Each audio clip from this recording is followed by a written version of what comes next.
Okay, today for you, I want to go over how to build up a single speed reasonably priced and get the most performance. And I'm also going to go over some Wtb components that can save a lot of headache in your routine maintenance. That would be their Momentum series. I highly recommend it. This is the Mongoose switchback from a number of years ago. I bought this as a eBay special. It is a switchback. If you look up the switchback of recent years, it was a hybrid or comfort type bike. But when you go back years ago, this was one of their kind of mid-range hardtails. And very good quality frame, as you can see. Good quality welds. And the reason is, this is not a Chinese built bike. Nothing against, Chinese bikes, because everybody builds them. I would prefer if everything could be American made, but then you have to be prepared to pay double. But if I can get the camera to focus in, it's struggling to do that. Just keep in mind, if you buy a Sony Bloggy and they brag about the autofocus, it does sometimes get a little finicky. Built in Taiwan for Brunswick bicycles. This is when Brunswick owned Mongoose, which is when I actually rode and raced these. So that kind of was a little special for me. I found one from the time period when I raced. But this bike, well made. Very well made. I would put it up there with the newer Tiaxes. Doesn't have the tube manipulation, but just quite simply has a good sized down tube that is ovalized, has reinforcing gussets there, and just overall I bought it. It was a nice bike, and I happened to get it for $26. Can't pass up deals like that when they're on eBay. Now I want to touch quickly on the Wtb components. I love WTB. They support the sport. They support riders. Got WTB. This is their original grips. Have a laser V saddle, kind of in the middle of the line of trail bike saddles as far as the size and comfort. It's a little more cushioned than the Pure V that is my favorite.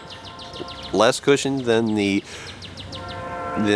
popular Speed V that comes on a lot of less expensive bikes. And the Speed V is almost to the point of having too much padding, whereas this has an ideal amount of padding. Compared to the Pure V, this has a smooth back rather than the Pure V's kind of flared rear end, and the flare is comfortable, but if you hang over the back of the bike, it can kind of get in the way. This is smoother. This would actually be a better choice for, say, a free ride or downhill bike, because you tend to get over the back a little more often. Now, going back to those WTB components, I've got WTB grease guard headset from the Momentum line, and here is the grease guard fitting. Get it zoomed in there. Camera again is having trouble, but if it'll focus in, there we go. That is the grease fitting of the Momentum series headset.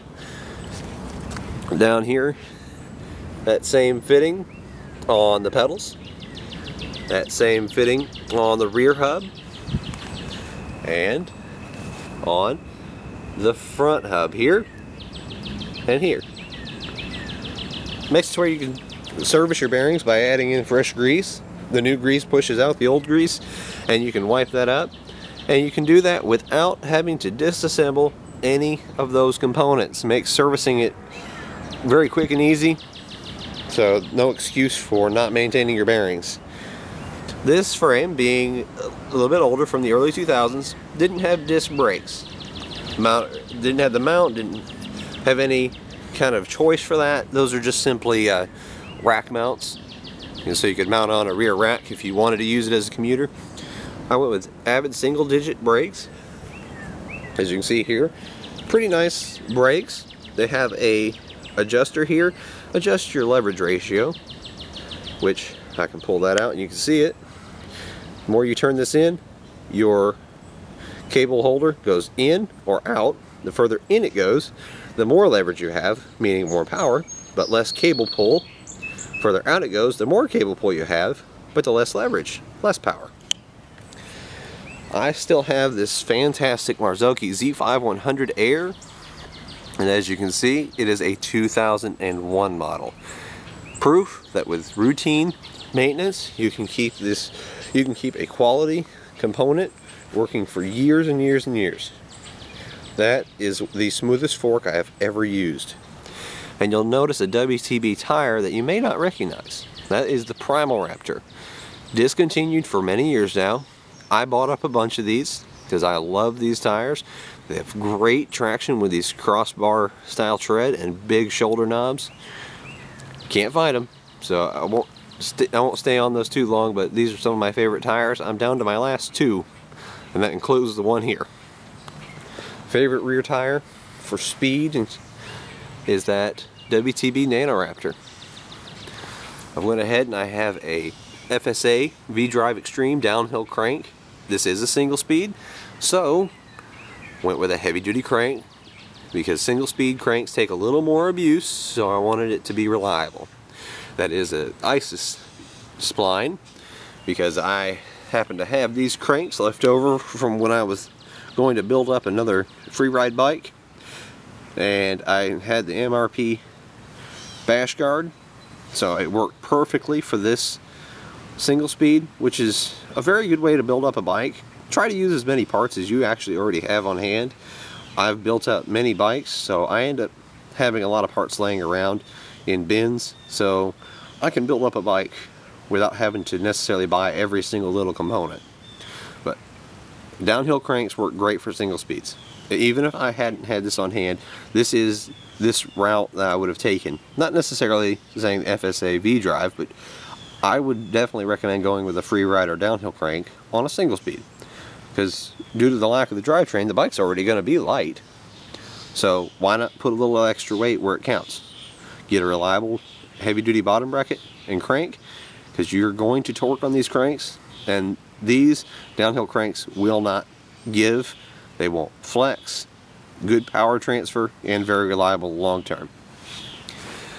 On the back end of the single speed, I have an Originate chain tensioner. This is an ultralight version. This is the torque light with a ceramic pulley. That's right, pulleys run smoother, and that's a composite pulley on top of that ceramic cartridge bearing. Now, I go with ceramic just simply because of the smoothness. Now, durability wise, I take care of my bike, so I honestly haven't had any durability issues with ceramic or non-ceramic bearings.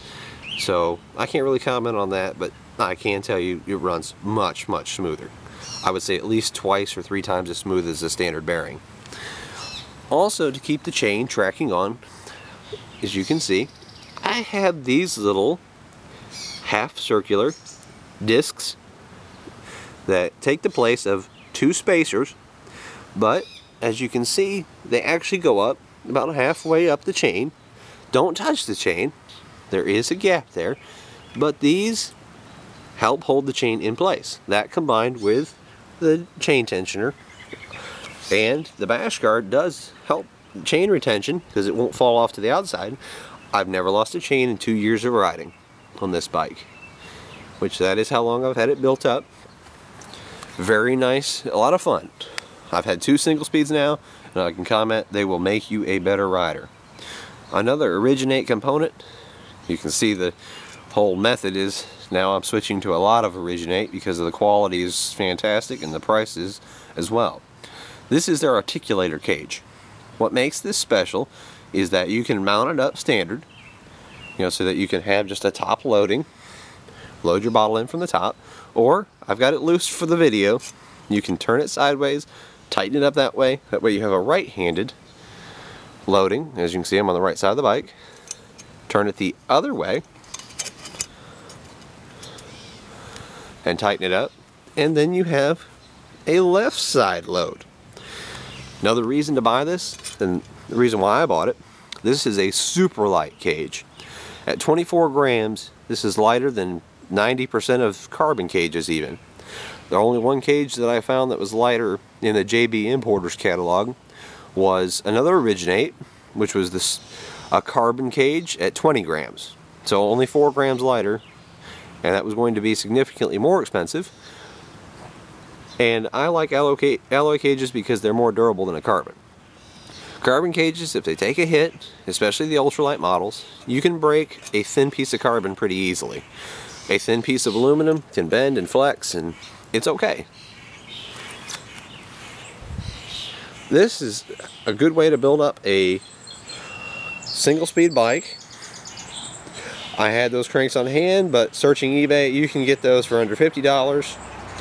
The Originate tensioner, along with the special KMC chain. As you can see, it's got a unique design to it, and all the rear spacers. That cost me about $50 total, and the frame was $26. And you can find deals like that on eBay. You can find frames for $50 on a regular basis. And I had these wheels on hand, but they were $200 wheels to start out with that I bought. They were originally $250. I got them for $50 off, but I had them on hand, so they didn't cost me anything at the time. I used the Calite Uno post to save a little cost, and that's a bolt-on clamp, keep it looking clean. That was only about $5. The Wtb components were probably the most expensive component of this, because I had probably about another $100 tied up into saddle, headset, pedals, grips, and then the rear tire. Of course, I had the front tire on hand. And that Marzocchi was a $250 fork, but again, that's 11 years old. I've had that, so at a physical expense, I spent about $250 out of my pocket to get the bike completely built. Right now, if you were to go build it as this and try to build comparable components, you could build this for about $500.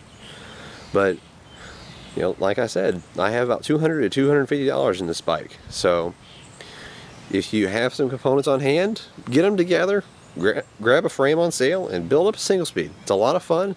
Great way to have an extra bike to get on the trails. And just keep in mind, you can do this with any bike. It doesn't have to be a single speed, but my suggestion is, if you have some extra parts laying around, search eBay for a cheap frame, and then throw it all together and get yourself a nice extra bike to have some fun on the trails this summer. This is Mongoose Jake, just chatting with you about single speeds and how to build up one cheaply. If you have any questions, comments on any components or the bike itself, leave it in the comment section below. And until next time, keep checking up on the videos, and I will have another video posted up here on this weekend about the Valiant. So keep tuned.